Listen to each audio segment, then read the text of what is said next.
Testing of Hyundai HGN25 air circuit breaker. The basic settings will be set by the customer. For testing, we add a 220 volt AC power supply. At first, we trip the breaker manually.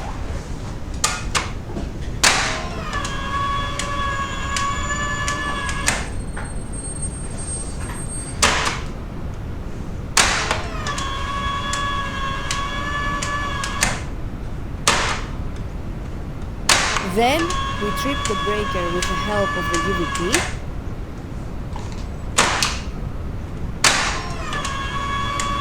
Next, we perform a short time delay test, and the breaker trips almost instantly. Lastly, we perform a long time delay test.